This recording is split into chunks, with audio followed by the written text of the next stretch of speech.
Hello. I wanted to bring up an issue, and did you know that Islam is being taught in schools to the students without the parents realizing it? So the kids are coming home from school saying, "Help me with my homework," and all of a sudden the parents are realizing, "Oh wow, you're learning about Islam philosophy in your class. When did this happen?" And so you have so one example I found was from Whitler Union High School, and so on that one they have a PDF file of the Declaration of Faith, and so I pulled it up because it's just a PDF file that they have, and sure enough, it's got homework that they have to do about Islam, the rise of Islam, all learning about Islam, and so I see this as an opportunity for Christians to say we should, America should give equal time to Christianity. If the government is putting into the curriculum that that their children are going to be learning Islam, then there should be equal time for Christian philosophy to also be taught in the schools, and to also allow the Word God back into schools. Let's have religious freedom in schools. So I have an article, or Paul Begley from Paul Begley Prophecy. If you go to his live streams, you go to livestream.com, and he has all his shows archived. So his show on October 31st, 2014, he talks about it. So I have one of the things he spoke of, like an example of the student being taught Islam in school. And so I think, this is a great opportunity. We should talk to the Congress. And so all the people that are watching this video, please pass this on to others so that they can become aware. I plan, in the description field, I plan to put up, I'm going to put together a letter to the Congress, because to the senators, to the House of Representatives, because people are like, well, I don't know what to write. Man. So I understand that. It's like, what do we write to Congress? What do we write to the Senate to say, hey, equal time for Christianity, if we're going to have Islam taught in schools, because, and that we should have equal time for Christianity and maybe some other religions, whatever, just so we can make it equal, just so we can say equal time from here to here, just so it can be, something that'll pass through the political system. So I will put in the description field, this is, what we can add, or just copy all this paragraphs and everything, read over it, make sure you're happy with it, rewrite it here and there if you want. But, just copy and paste and go to the emails, send to the Senate, or just write an actual letter and send it via the mail. And then in that way, enough letters to the Senate, enough letter to the House of Representatives, and maybe we can get the Word God back into the schools. So here is a 10-minute video from Paul Begley, Paul Begley Prophecy. An article, folks, this is popping up everywhere. We're hearing from people everywhere now, all across America. Parents are frantic as public schools are indoctrinating students in Islam and Sharia. All over America, parents are going over their homework with their children. It's becoming very apparent that the United States public school system, its curriculum has been hijacked by a pro-Muslim Common Core platform with sickening results. Children are being forced to say Shahada and forced to learn the 5 pillars of Islam. And when Muslims force Christians to convert, they are forced to say the Shahada, or the Muslim Declaration of Faith. The Arabic writing on the back of the black flags, known as Al-Qaeda flag or ISIS flag, on the back of the flag is the Shahada. Why would your child, why does your grandchild need to be able to quote the Shahada? What part of that is their public education? Why in the world do we need to memorize it? Yet they discourage the Pledge of Allegiance. Yet they ban the Bible. Yet they prohibit prayer. But they must learn the Shahada and the 5 pillars of Islam. Why don't they also learn the 12 disciples' names? How about who the Holy Trinity is? And what about a confession of faith? Oh, no. Oh, no, no. No, that can't be. They must be introduced to Islam. Why?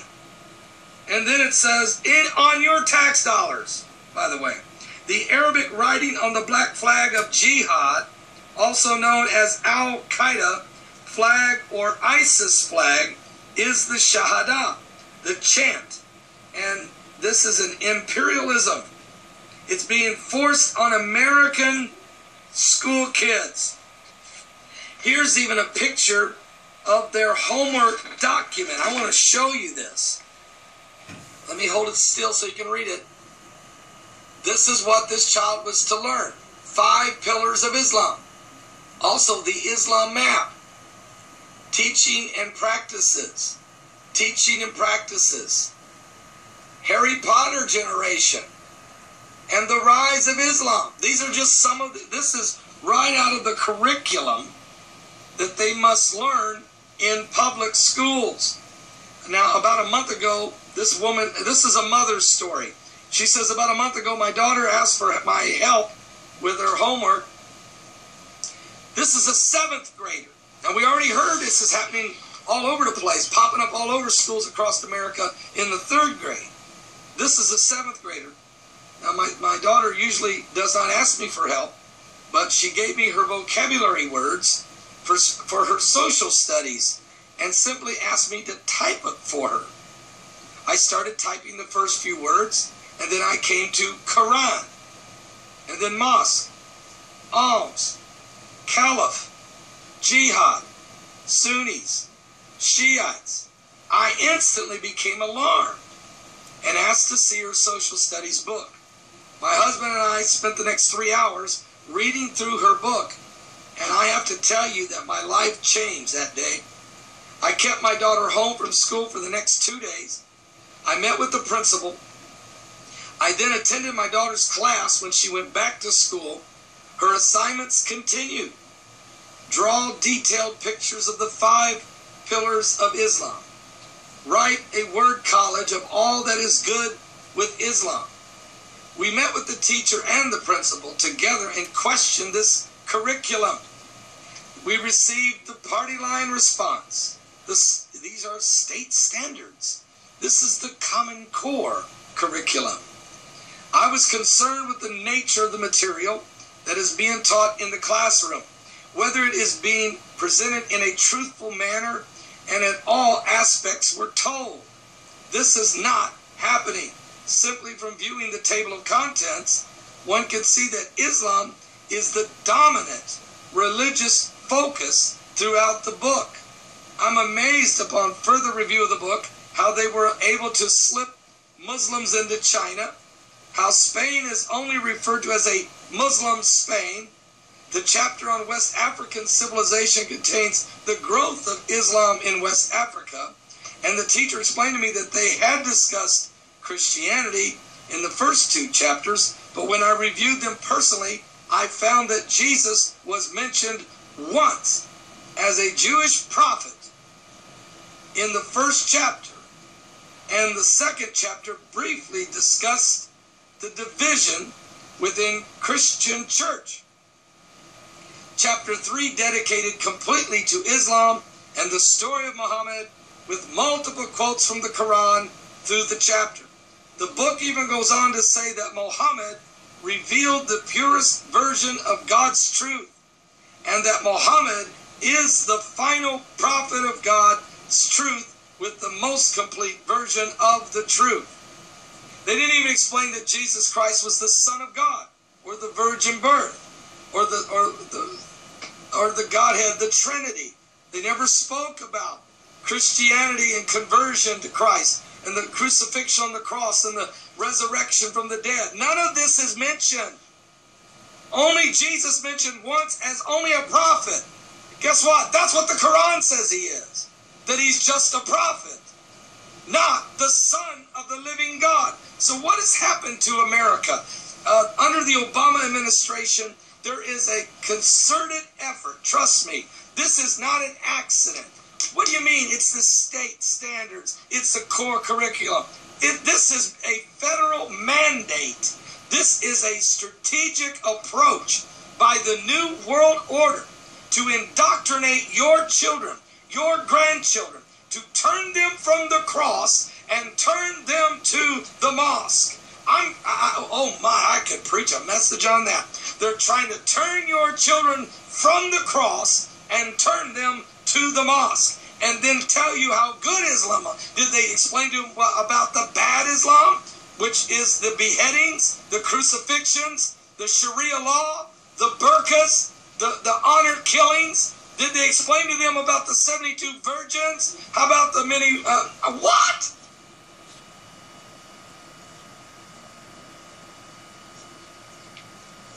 Oh, here's another email I got. This person sent this to me with no idea that I had gotten this article sent to me about 45 minutes before that. This email is from Judy. I won't give Judy's last name to protect her. But Judy lives in Boise, Idaho. She wrote me an email. Simply said, my daughter has been banned from school after a dispute over Islam homework assignment. Please, okay, it's on YouTube. Sorry, I'm not good at technology. Well, don't feel bad, neither am I. Ah! So, no, excuse me, Marine. So I take it either Judy is a Marine or Judy's husband's a Marine, but a Marine has been banned from her daughter's school. Maybe it's even not even her husband or herself. Maybe it's another Marine. A Marine has been banned from daughter's school after dispute over Islam homework assignment. So, this Boise, Idaho. What's going on? What's taking place?